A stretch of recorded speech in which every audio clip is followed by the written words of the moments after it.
Hi everyone, and welcome to another virtual tasting here at the Vin Bin. My name is Aaron Icanian. I'm the general manager of the Vin Bin. I'm sitting here in our palatial estate here in Hopkinton, Massachusetts. We are excited to have another virtual tasting here, and we are proud to be partnering up again with the Marlborough Public Schools and to support the music programs at the Marlborough Public Schools. As a personal note, I am a product of Marlborough Public Schools, and I am a product of the music program. I certainly don't have any musical talent, but I love music classes growing up, and I love to see my fellow students in music programs. So we're proud and really happy to help contribute to those programs to keep going. If this is your first time with us, this is kind of an informal tasting where we go through a few different wines, a few different cheeses, and some snacky items. I'm going to give you a little spiel on each item. Nothing too extravagant and too intricate, just a nice and easygoing way for you to enjoy these products. What we went for with this particular tasting was maybe less of a strict pairing situation and more of a what I would call a weekend picnic or a spring picnic. It's kind of just something you might bring home for the weekend and you'd put a plate on the table on Friday night and this would be dinner. Okay, you're not necessarily worrying about what goes with what. You're just trying to have a nice spread. So what we're gonna do is before we go to our tasting, we're gonna go through what we have in our bags, right? So what we have in our bags is 3 bottles of wine, and this is the order we're gonna sample them in. So we have the Carmel Road Chardonnay from Monterey. We have our Rosé, the Domaine de Malbec from Gascony. This is like, you can't have a spring picnic without a Rosé. And then we have our beefy red for the day, which is the Cupertino Reserva. Okay. And for our snack and food items, we've got some fun stuff. We've got our Moe's Bacon Bar from Vosges Chocolate. We have a really cool little olive medley from Divina. This is a nice, kind of cool little item. We'll talk about this in a little bit. We have 2 cheeses. We have our Cotswold, which is the orange cheese you have with the little green specks.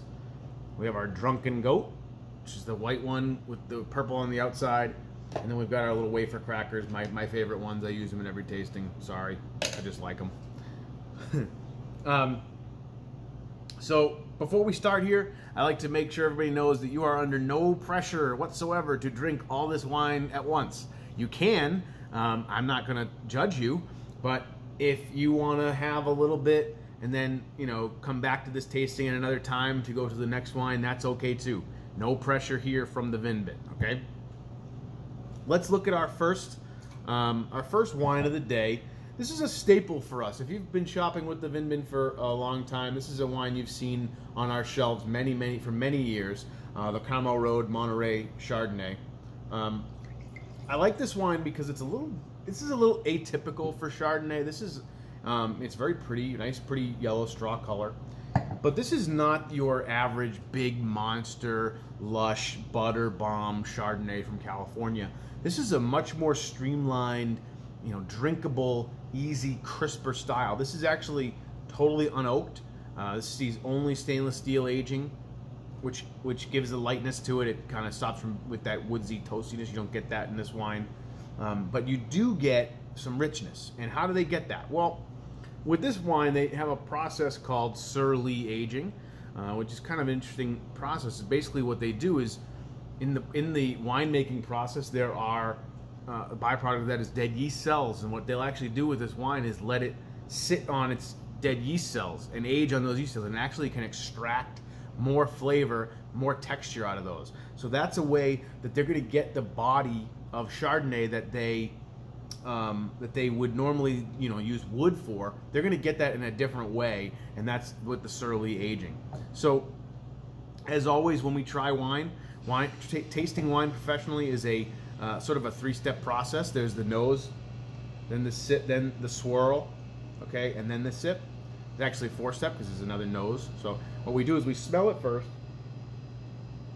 And this first approach with this, I smell a lot of lemon and citrus, sort of that lemon oil, that peel on the outside. It's very aromatic. It's really fills your nose right away. And then you want to give your wine a nice pretty aggressive swirl in the glass, okay? And then you go back to it again. And on that nose, I got more of a pear and apple note, and more of that fleshy fruit came through. And then you want to sip.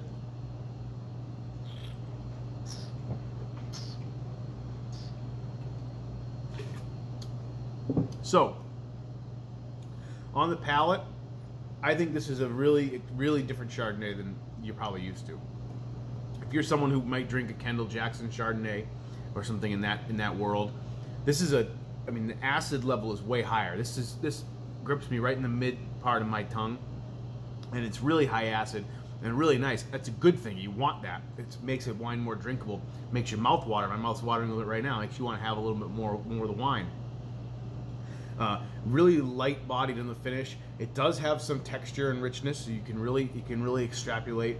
You know, you can really feel it go throughout your palate, but not sweet, not vanilla, not honey. Very more apple skin, and more citrus notes to it. So a really lively Chardonnay, something a little different. You know, it's funny about working for the Vinbid. I've been working for the Vinbid for almost going on 15 years now. And this is a label that I've seen, like I said, in the store for quite a long time, and I don't taste it that often. So sometimes when I do taste a wine like this that I've seen and sold for many years, it's really interesting because this wine is really tasty. I'm really enjoying it, and I probably wouldn't pick this up off the shelf very often for myself because I feel like I've had it so many times. But revisiting it, it's really a really excellent Chardonnay. It's really well made. So I think that's a really nice little bottle.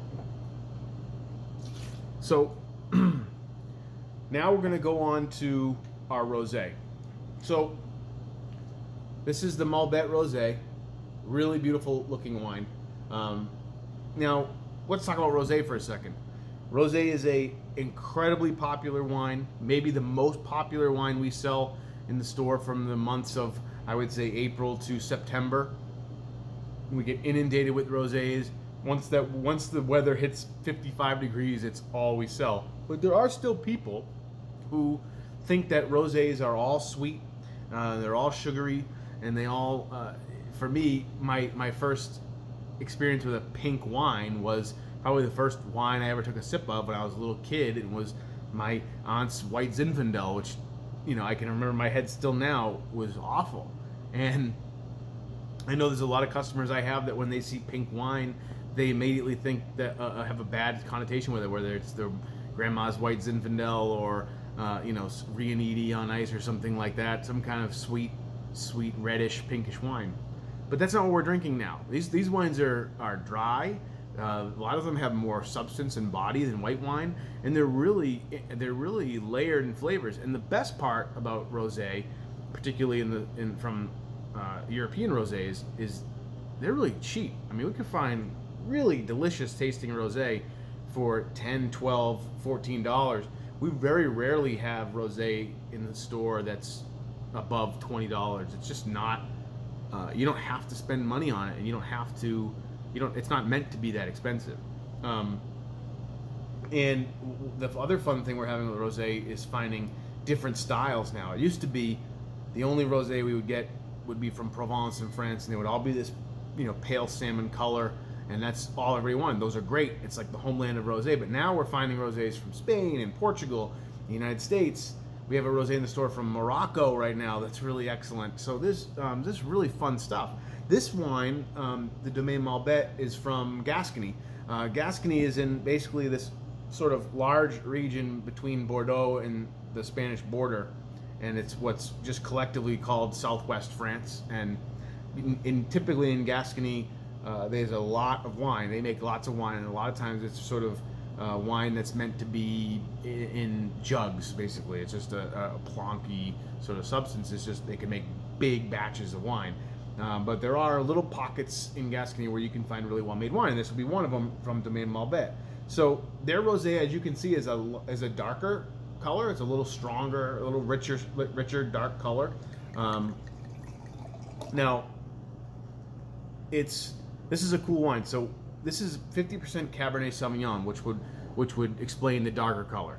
Cabernet Sauvignon, as you probably had, the red Cabernets is a bigger, more robust wine, and that's, you know, might be surprising to some that you could make that they make rosé from red grapes. That's how they make it, and it's all just it's all being controlled by skin contact, and that's where all the color comes from in a wine. So with a red wine, with a red Cabernet, it's just contact with the skins in a lot longer time than a rosé would be.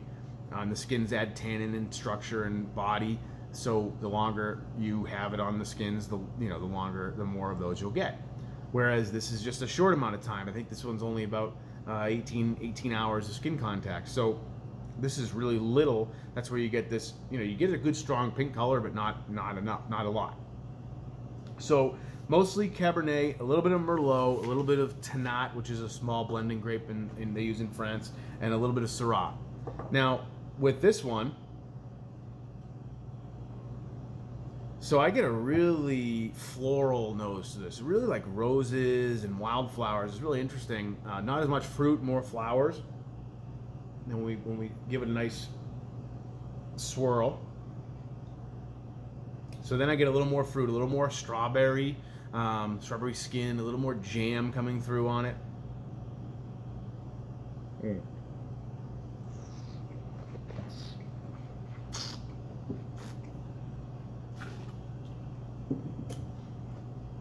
So this is pretty classic for a French rosé. Just like in the Chardonnay, I get the acid right away. Very high acid, very crisp. This is the kind of wine that snaps off your palate. You want to drink this pretty chilled. You want your rosés to be nice and cold. That's sort of the best way to drink them, especially on a hot summer day. But it really begs you to take another sip. It's sort of on my palate it's very clean, so it's not a super long finishing wine, but it's so clean that it doesn't leave me with any off flavors, so it makes me want to go and get back to another sip.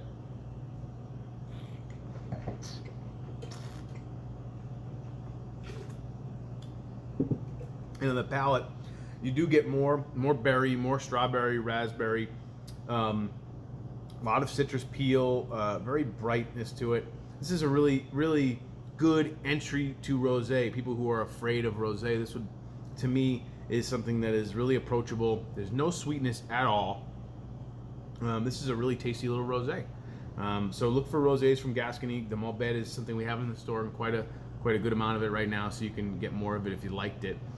But this is just the tipping point for rosé. It's like it's once you go off that edge, you're lost, because it's a whole new world out there for rosé. Let's take a little detour here, and we're going to talk about some of the food products we have. We're going to talk about some of our cheese today. So cheese is obviously a really big thing we do at the Vin Bin. We have cheese counters in all our stores that are really, we really take pride in them. We cut all our cheese to order, and we are coming out of COVID here, and we've just gotten a bunch of really fun cheese, really new big hunks of cheese in the store, and we're starting to rebuild our cheese program and hopefully get to the point where we can do sampling with our customers a little bit more, to show people what we have. But with that, we're actually going to go to some classics here, and these are some Vin Bin staples, some really good cheese counter staples. So the first one is the Drunken Goat, and that's the really nice, beautiful white cheese here with the purple rind. Now you can look at this cheese and probably guess why they call it Drunken Goat. It's sort of one of those things that the old story would go, did somebody make a mistake in the farmhouse? Did they drop a wheel into the vat of wine next to the, where they were working, or was it designed? But basically this is a pretty fresh, clean white goat cheese that's soaked in red wine. So you can even, if you smell the outside of it, it's very winey and it's really nice. It's so the inside of the cheese doesn't get any of the wine on it, except for right by the edge there when you can sort of see it start to seep in. So the inside stays that creamy white, the outside's got bright purple. It's a really beautiful, striking cheese to look at.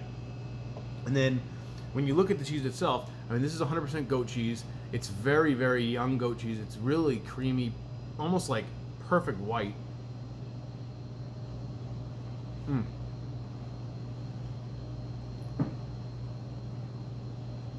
If you are someone who is weary of goat cheese and all you think is that you think it's going to taste like a barnyard. It'd be too goaty. This is a great one to start with.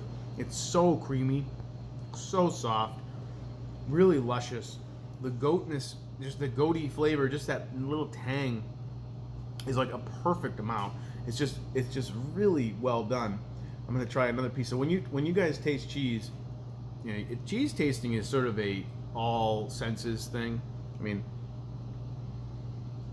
goat cheese has a certain aroma to it. You can really, it does sort of smell barnyardy and goaty, but it also has a lemon and citrus aroma to it. And when you bite it, you want to let the cheese sort of go all around your mouth, so you can get the little, you know, all the little flavors of it. This is really nice and salty, very savory, very rich. I love the texture of it. This would be great with the rosé, of course. You know, any goat cheese and rosé is like a match made in heaven. And it is soaked in red wine, so you can definitely pair with a red as well. I like to cook with this cheese a little bit too, because it's so creamy and soft. It'll melt nicely in a grilled cheese, or even in sort of a Mexican application would be fun too. So that's a cheese you can find on our counter just about every day. Really beautiful. The second cheese we're going to go for, kind of on the whole other end of the spectrum. This is the Cotswold. So Cotswold is a English staple. This is a cheddar. It's a cheddar made with chives and spring onions.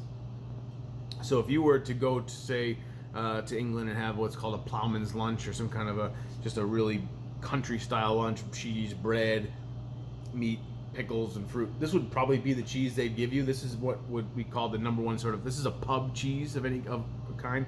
I would recommend this cheese with an ale, a nice IPA, or a crispy light beer. But you can see all those green specks. That's the chive and onion. You can smell it right away, that really bright heat of an onion, almost that garlicky note.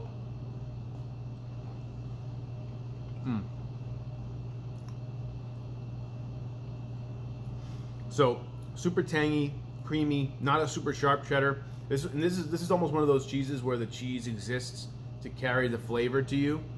It's not, the cheese is mild, it's not strong, and it just really brings a nice, it's just a good vessel for those flavors of the chive and onion. This is also a fun cheese to cook with. If you ever have extra of this cheese hanging around, you shred some, you add it to your scrambled eggs or your omelet or a frittata in the morning, and you're good to go. It's an awesome melting cheese. A really fun one. Great for the kids too. It's I think a nice cheese for kids to start off with. Kids always like cheese that have added flavors to it, so that'll be something that you could use for your little ones. Really, really excellent. I'm not going to eat these on camera because I don't want to take a pit out of my mouth with my fingers, but this is a new product from Divina. Divina is a really fantastic producer of olives and all kinds of those of cured, peppadews and marinated peppers and like that. So they have these little pouches. So this is actually one of the sort of byproducts of COVID is, you go to a gourmet grocery store or a store like the Vindman, and oftentimes they'll have these olive bars and antipasto bars, and you self-serve yourself, but they've been taking those away during COVID. Well, what these guys figured out just recently was, well, we're selling less olives, obviously. We're selling less of these products. How can we get these out there? Well, they did these pre-packaged pouches. And it's a lot easier for the customer to buy because there's no glass, it's lighter, it's not going to break. And it's like a perfect little amount for your Saturday night. And I love olives with any type of salty, any type of cheese plate or anything that adds a nice salty brininess to it. Olives have a nice meatiness. This is what we would call a Greek olive mix. So it's got some Greek spice, oregano, thyme, and some really nice zesty vinegar backbone. So this is a nice little product from Divina. We really enjoy it. And then just our wafer crackers. The Trezor is my favorite. Super light, thin, crispy. I think the perfect little vessel for cheese. It just brings the cheese to your mouth, which I think any good cracker, that's all it is. They shouldn't interfere with the flavor at all. Okay. And then finally, if you're a Vinbin veteran at all, we haven't had this in a long time. This is the Moe's bacon bar. Okay, I'm not sure why they renamed it Moe's Milk Bacon. Not a big fan of that name. It's not really appetizing, but it used to be called the Moe's Bacon Bar. This was actually for years and years our #1 selling chocolate. We would sell mountains of this, and then we kind of found some other brands, but I thought it would be fun to bring it back for a tasting like this. So this is a milk chocolate bar from Vosges out of Chicago. This is made with, an alderwood smoked salt, and also with smoked uncured bacon from a sustainable farm in New Hampshire. So yeah, chocolate and bacon, like two best things in the world, right? Well, I think this bar does a really great job of balancing those two things, because, you know, obviously you could go way over the top with bacon and have it just be like this meaty, bacony mess of a chocolate bar, but they just add just enough of it and just enough of the saltiness to keep that nice salty, sweet backbone going. Chocolate is something that you can taste just like wine. You want to, if you can sort of warm some up with your finger and smell it, you can really, you know, especially in this one, you get that smokiness right off the bat. And when you bite it, you should have a nice snap to it. You should take your time eating chocolate, and just like the cheese, we want to let it go all throughout our mouth so we can try and get all the different flavors. You know, chocolate is one of those things that it has a lot of characteristics of wine, where you can have high acidity, low acidity, you can have full bodied, you know, light body, you can have really simple chocolate. You have chocolate that's got layers of flavor, so it's kind of a fun thing to sample back and forth. And actually, chocolate and bacon lends itself perfectly to our last wine. Now, our last wine is a fun one. This is the Cupertino Reserva. Okay, now if you look on the back of this bottle, it gives you the vintage, 2011. Now that's 10 years ago. Okay, so why is this a 2011? Is this just sitting around? Is this just like an old wine? This is actually the current vintage release of this wine. Okay, so this doesn't mean that this wine was bottled in 2011. This wine was likely bottled maybe 3 to 6 months ago, and it's been in cask since you know, right around when it was processed. So you don't see this a lot, and what this tells you is that this is a producer that, you know, they're very specific about the wine they release. So they feel so strongly that this wine needed to be aged this long, it needed to sit this long before they could release it. So this is an amazingly youthful wine for this age. 95% Negromaro. Negromaro is a black skin grape. It's a really lush, juicy grape. Man, this wine, I mean, this is, for under 20 bucks, you can't find red wine that has this much character. I mean, this is just full. I mean, first of all, the color, this is a really cool little, really cool show. So on the outside here, you get this brick sort of garnet color, and then on the inside, as you go more to the middle of the glass, you get more of that dark ruby, dark red color. It's not a dense red. You can see through it for the most part. Now, this is pretty classic old world wine from Puglia, which is right on the heel of the boot of Italy. Big time leathery, earthy, barnyard aroma to it. Super expressive on the nose, like right up your sinuses. Let's give it a taste.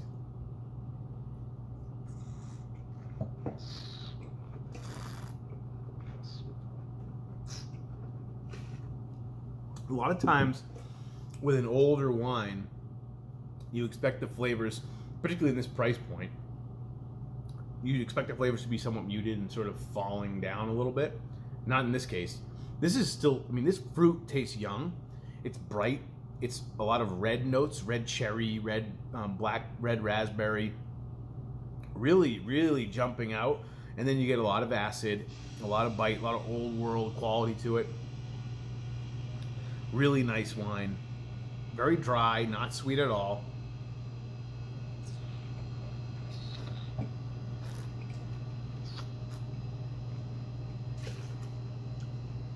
Wow. That's an awesome bottle. I mean, there's no two ways around it. If you're looking for wine to over-deliver, this is a wine that over-delivers. So this is the one you can find on our shelves for about 15 bucks. I'd buy that every day. You can, I mean, that's, if you poured that for me and told me it was 25, 30 bucks, I'd totally believe you. It's totally worth it.